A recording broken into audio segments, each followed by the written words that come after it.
আসসালামু আলাইকুম রহমতুল্লাহ। প্রিয় দেশবাসী, আমি বর্তমান পরিস্থিতির আলোকে কিছু কথা বলতে চাই। কাউকে উদ্দেশ্য করে না, কাউকে আঘাত করে না। কেউ মনোকষ্ট পেয়ে থাকলে অবশ্যই সেটা ক্ষমা দৃষ্টিতে দেখবেন। আমার মনে হচ্ছে যে আমি আমার জায়গা থেকে আমি কিছু বলা দরকার। আমি তার পুরো দেশকে সব সমস্যার সমাধান করতে পারবো না। বর্তমান সময়ে অনেকে আসলে বলে যে ডাক্তার ইউনিস তুমি থাকাকালীন সময়ে অনেক উল্টাপাল্টা কাজ হচ্ছে, অনেক দর্শন হচ্ছে, কেউ কাউকে মানতেছে না, আপনার এই চাঁদাবাজ বিভিন্ন রকম ক্রাইম চলতেছে। আসলে ডাক্তার ইউনুস না, ডাক্তার ইউনুসের মতো আরও যদি 100 জনও একসাথে তার দায়িত্ব পালন করে, আমরা যদি নিজে জায়গা থেকে নিজে সচেতন না হই, তাহলে কিন্তু বাংলাদেশকে রক্ষা করা যাবে না। এই দিক থেকে আমরা বলবো, আমরা আগে আমাদের হিতের জ্ঞানটা নিয়ে আসি।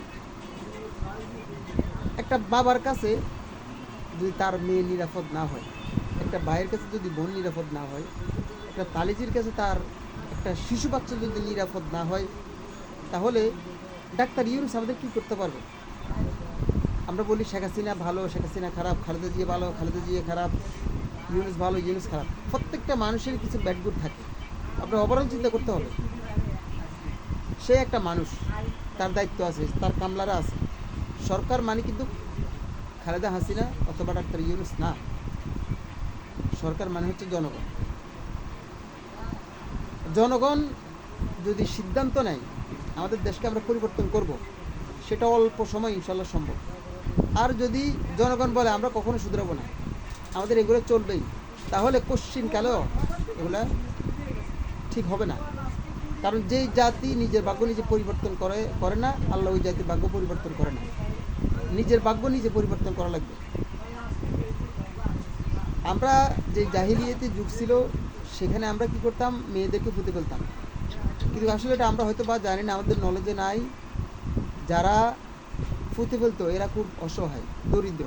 এরা এদের মেয়েদেরকে এই পাত্রস্থ করতে পারবে না, তাদের ওই রকম সামর্থ্য নেই, যেটা আমরা বর্তমান সময়ে যৌতুক হিসেবে আখ্যায়িত করি। আর যারা প্রভাবশালী, অর্থবিত্তশালী, তারা দিতে পারবে, তাদের মেয়েকে বিয়ে দিতে পারবে। তারা ওই টাকা পয়সা দিয়ে একটা ছেলেকে স্টাবলিশ করে দিতে পারবে। তারা সমাজে এই প্রভাব আছে, যার কারণে তাদের মেয়েগুলো ফুটে ফেলতো না। কিন্তু আমাদের সময়ে সেই একই অবস্থা।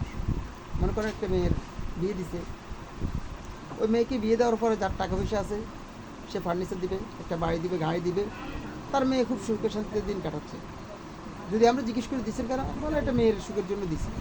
কিন্তু কারেক্টটা এইটা দিতে গিয়ে যে মেয়েটা গরিব, তাদের সামর্থ্য নেই, তারা না দিতে পারার কারণে কি হয়, শ্বশুরবাড়িতে অনেক মেয়ের জীবনটা দিয়ে দিতে হয়। আপনি দেখি হাত কাটে দিছে, পা কাটে দিছে, গরম লোহা লাগাই দিছে, তারপরে তার বিয়ে শেষ হয়ে গেছে, তালাক দিয়ে দিছে। মানে এটা তো আমরা অহরহ দেখতেছি। যখন নেট ছিল না তখন আমরা হয়তো সবগুলো নিউজ পেতাম না, কারণ হচ্ছে আমাদের আশেপাশে হয়তো আমরা দেখতাম। আমি এটা কিন্তু মজা করে বলতেছি না, আপনারা বিষয়টা একটু এগুলো চিন্তা করবেন। আমার জায়গা থেকে মনে হয় যে বলার দরকার, তাই আমি এগুলো বলতেছি। কে কী মিন করেন না করেন সেটা আমার বিষয় না। এখন আমরা যদি আমার ছেলেকে পড়াশোনা করাই, আমার ছেলের পিছনে আমি শ্রমগান দেই, টাকা পয়সা খরচ করি, সে বড় হয়েছে, তার পিছনে আমার টাকা গেছে। মেয়ে কি এমনিতে আসছে? মেয়ের পিছনে টাকা হয় নাই। একটা মেয়ে তার 14 গোষ্ঠী সবাইকে ছেড়ে আপনার কাছে আসছে, একটা ছেলের কাছে গেছে।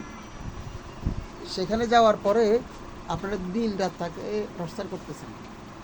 রমজান আসছে, ইফতারি দেওয়া লাগবে, ঈদ আসছে, জামা কাপড় দেওয়া লাগবে, শুধু আপনাকে না, তার জামাইকে না, তার 14 গোষ্ঠীকে দেওয়া লাগবে। সে কি ল্যাংলা? সে ভিক্ষুক? বিয়ের সময় সব থাকে, তাহলে শ্বশুরবাড়ি দিয়ে তাকায় থাকে কেন?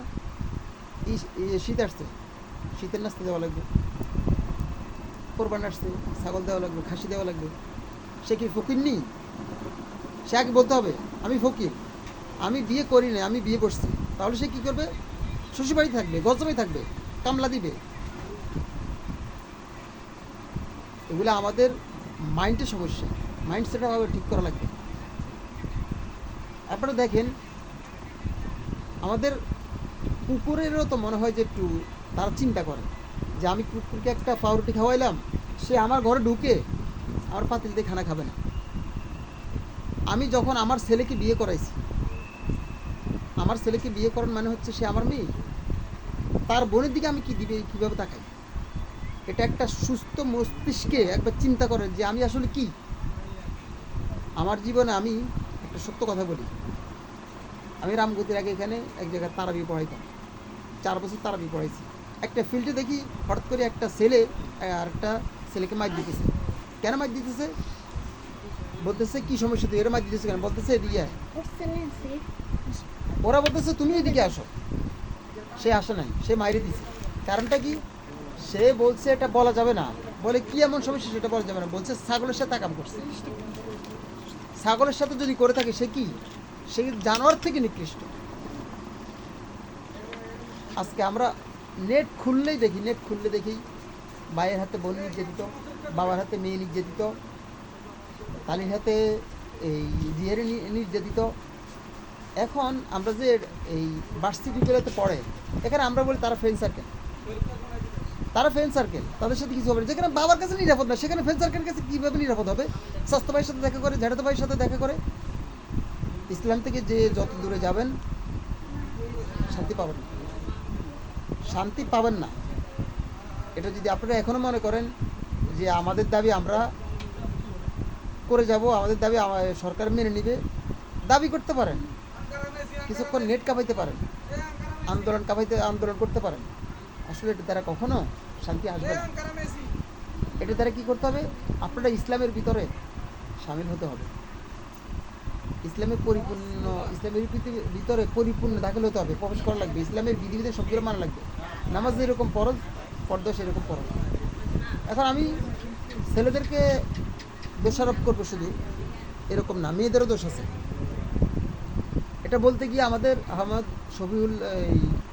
আহমদ শফি সাহেব হুজুর অনেক রকম নির্যাতিত হয়েছে। উনি অনেক কথা শুনছে, অনেক কমেন্ট করছে, মানুষ অনেক খারাপ। আসলে আমি সেটা আমি আগে বললাম, আমি কাউকে মিন করে কোনো কথা বলতেছি না। একটা মেয়ে যদি তার শালীনতা বজায় রাখে, যে পর্দাসীন মেয়ে, তার দিকে কিন্তু ছেলেরা কোনো দৃষ্টিতে তাকায় না, তার দিকে তাকালে একটা সম্মানের দৃষ্টিতে তাকায়। এই দিক থেকে আমি বলবো যে আমাদের যুবক শ্রেণী যারা আছে, এরা প্রথম কথা এই আপনারা চিন্তা করবেন, আমাদের ফ্যামিলির একজন, আমার ভাই, আমার বোন, আমার এই প্রতিবেশী, মানে আমাদের আত্মীয় স্বজন।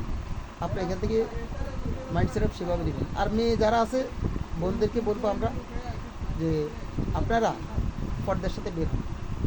আপনারা পর্দার সাথে বের হবেন না, উচ্ছৃঙ্খলভাবে চলাফেরা করবেন, ছেলেরা এইভাবে আসবেই।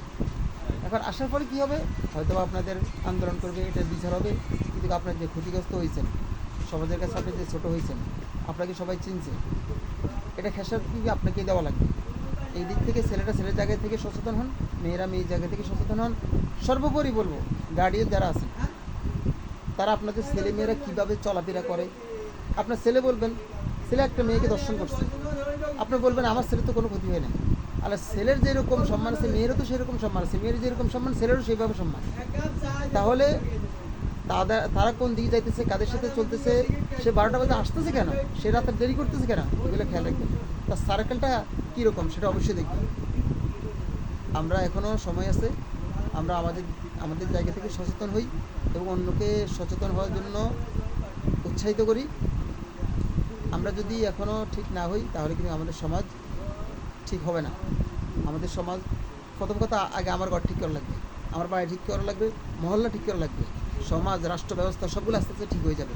যদি আমি মনে করি আমি ঠিক হব না, আমাদের সমাজ, আমাদের রাষ্ট্র কখনো ঠিক হবে না। আমাদের সরকারের দোহাই দিয়ে, প্রশাসনের দোহাই দিয়ে আমরা কিন্তু আল্লাহর কাছে পার পাবো না। অতএব আমরা আগে আমাদের বিবেককে প্রশ্ন করা লাগবে যে আমাদের আদর্শ উদ্দেশ্য লক্ষ্য কী।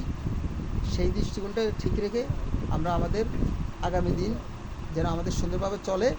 আর আমি একজন ক্ষুদ্র মানুষ, আমি আমার জায়গা থেকে কিছু কথা বলছি, যদি ভুল ত্রুটি হয় সেগুলো ক্ষমার দৃষ্টিতে দেখবেন, উল্টা ফল্টা কমেন্ট করবেন না। আর যে গ্যাপগুলো আমার হয়েছে, আপনি আরেকটা ভিডিও দিয়ে সেই গ্যাপগুলো পূরণ করে দেন।